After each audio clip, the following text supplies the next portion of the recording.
Hello everybody, welcome back to the channel. It is me, Jordan Young, and this is another Certified Hood Classic. In today's banger, we're going to be counting down my top 20 sneaker pickups of the entire year. In putting this list together, I've actually come to realize that, contrary to popular opinion out there, this year was an awesome year for sneaker releases. We had some absolutely banging collaborations, some super solid GRs, and some wonderful retros. And because the sneaker hype kind of fell off this year to a large extent, it's meant that getting a hold of a lot of these sneakers has been pretty easy, or at least nowhere near as difficult as it has been in years past. Now, as always with these lists, there's going to be a little bit of repetition, there's going to be a little bit of crossover from previous videos that I've done. There's also probably going to be a number of similarities with other content creators that's lists you've recently been preing. And I've tried to resist the temptation of just going full against the grain mode and trying to pick out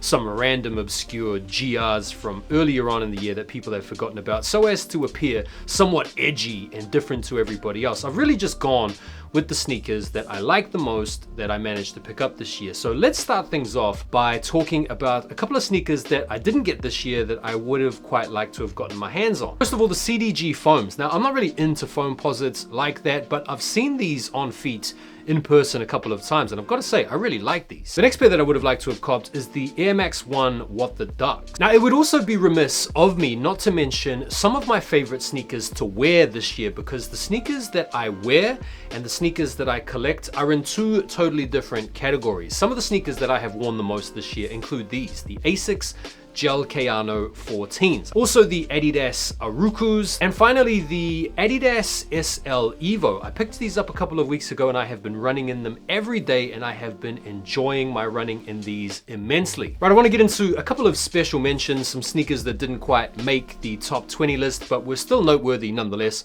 First and foremost, the Salehi Crocs, as well as the Junipers. What makes this particular pickup stand out is that I didn't have to pay for these. These got sent to me, and they got sent to me by none other than the man himself, Salehi Banbury. Next up, we have a pretty cool pair of Air Max 95s that very nearly made the list. Really cool pair. These are called the Erosions, and also the KD4 Weathermans. Rightio, let's get into the countdown. At number 20, we have the Air Jordan 3 Black Cements. These would have featured a lot higher on the list, to be fair, if we hadn't had a retro of these in the not too distant past. We last came up on these back in like 2018, and my pair from that period is still pretty fresh. So for that reason, they are this low on the list. At number 19, the Sakon Progrid Omni 9 collaboration with J-Tips. I have the pair here in this pink colorway. I did some content with a big resale platform and got these for free as part of the deal, and I think these are sweet, man. These are out there, these are bright, these are vibrant, and it's very much a continuation of the momentum that J-Tips built up with Sakon last year. At number 18, the Kids of Immigrants Nike Air Max Sunder in the Sunrise colorway. If you guys have been following the channel, you'll know that I literally just picked these up yesterday and posted my review. I like them. This is my first pair of Sunders. I like the storytelling, I like the brand, I like the way that they integrated all of these really cool little Easter eggs, as well as the colorway itself. I think these are absolutely fantastic.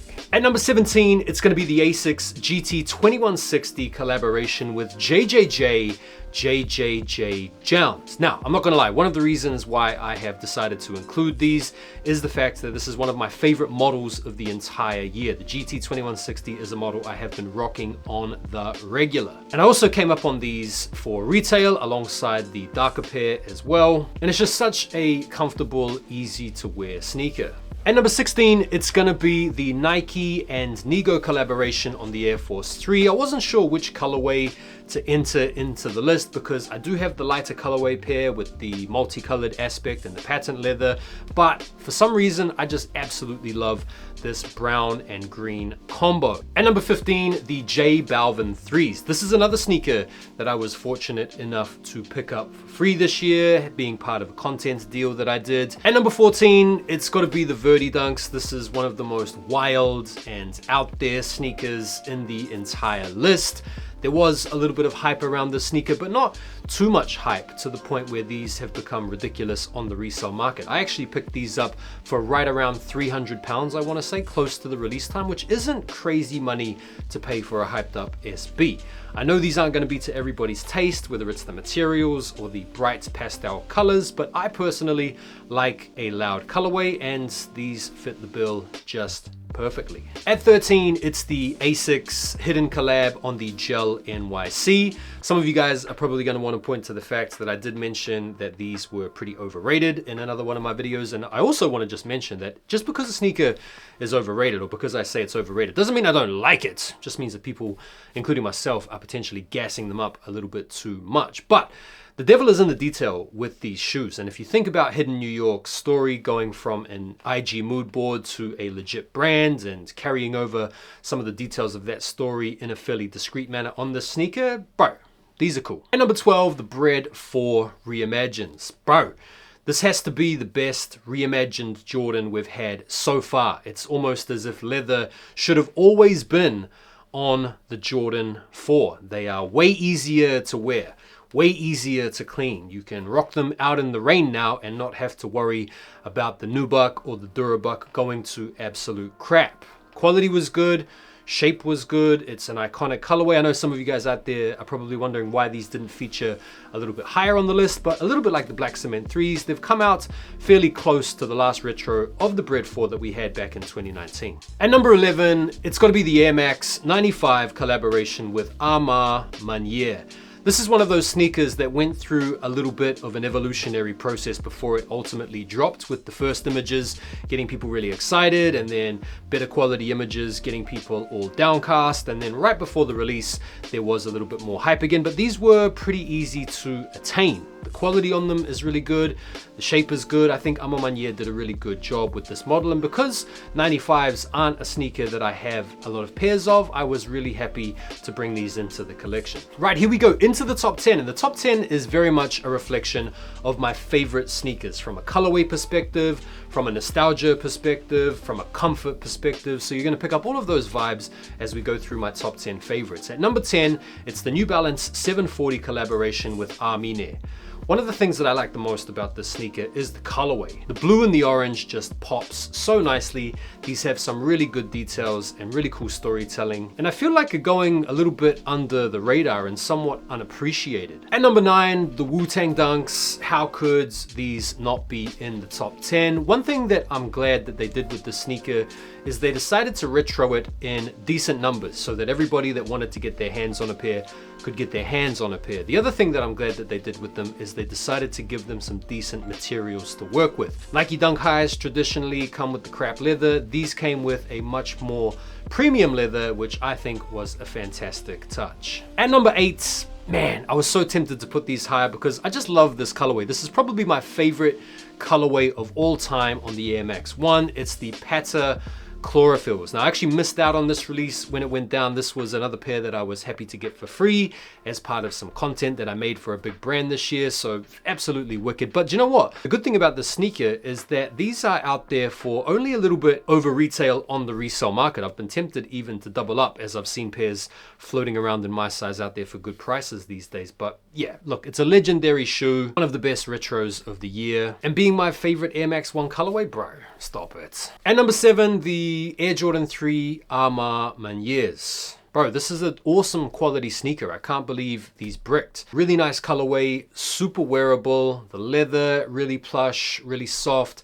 The shaggy suede, dope. The aged touches. I mean, I'm happy that they bricked, don't get me wrong, but because they were so quietly received, these have almost gotten to the point where they're underrated. At number 6, the Jordan 1 Low Travis Scott Medium Olives. This is a fantastic colorway. Definitely the best colorway of the Travis 1 Jordan Lows that we've had this year. If you compare these to the Canaries or the Velvet Browns, bro, these are by far and away the most wearable and the most exciting. And I think you could make a case to put these right up there, maybe even top 3 Travis 1 Low colorways of all time. Now, the materials do leave a little bit to be desired in my opinion, but I'm not going to complain because I got these for retail, and this was my first Travis 1 Low retail cop ever, which is why I put them so high on the list. Radio into the top 5, and at number 5, it's going to be the Asics GT 2160 Kith collaboration with Marvel, featuring the Green Goblin colorway. The one thing that makes this collaboration stand out